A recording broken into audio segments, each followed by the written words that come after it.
Hello, welcome back to Food Entertainment for my updated opinion and quality review of Freddy's Dead: The Final Nightmare.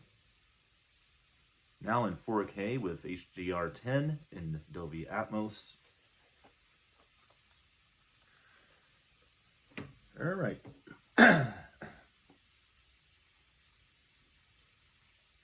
First off, one thing I really like about this release is you finally had the 3D sequence put back in. And it's been corrected. But we'll get to that. I have always ranked this movie as the worst in the franchise. I actually always have. I would say that my opinion on Freddy's Dead: The Final Nightmare has not changed. It still is the worst Nightmare on Elm Street movie out of the original franchise. I will definitely say that, and I might do an updated opinion of it. You never know, but probably not. It's probably just going to be these 7 films. But I would definitely say I now am on board with 2010's The Nightmare on Elm Street being the worst in the franchise. But this would definitely be the second. And that's a different change of opinion. And I'll make a mere mention to that when I do the ranking.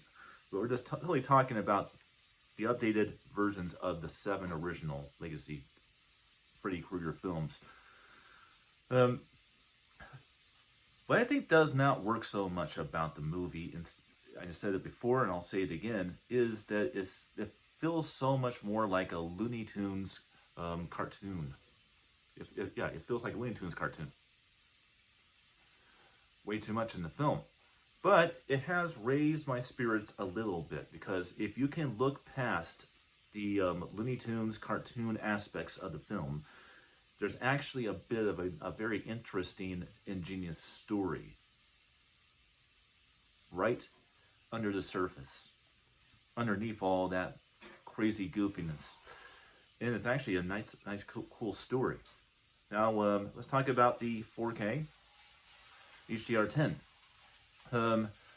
Did a very good job with the HDR10 on this one. This one is also a bit brighter. It's not as bright as, say, Nightmare 2 and 4, because it does suffer from one element. And it's the same element that New Nightmare suffers from. I say New Nightmare suffers a little bit more from it, is the fact that a lot of the very early 90s and mid-1990s films, we're told, I would say, pretty much everything from 1991 throughout, I say roughly 2002 suffer from this. And that is making movies look like they are digitally processed film. And it kind of gives it that digital processed look. That's definitely evident in here, but the 4K makes it look better, I would definitely say.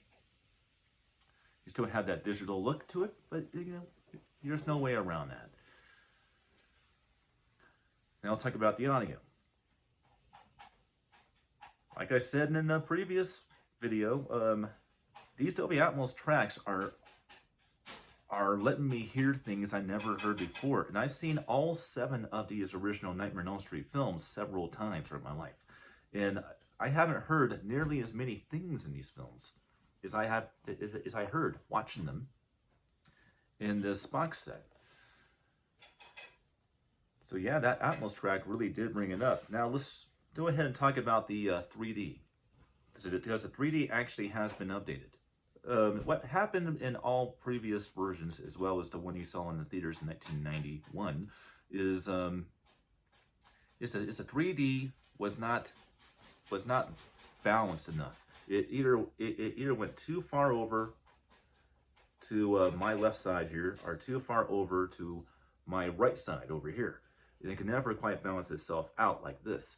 They corrected it and did that to where it kind of has an equilibrium with the 3D effects in the film, which means that you can actually watch it that way. Unfortunately, it's not really 3D, so it's the cardboard, paper glasses. But that's fine. That's the way this film was supposed to be seen, is with those type of glasses. Yes, 3D has been corrected, and it's definitely a lot better looking now. So that's my updated opinion and thoughts on the quality of Freddy's Dead to Final Nightmare in 4K. Hope you enjoyed, and I'll see you for the very last video, which is of course going to be of Wes Craven's New Nightmare, which will also have a ranking, I guess, of all 8 Nightmare films. I'll just do that too, but that's going to be a fun video, so stay tuned for that one.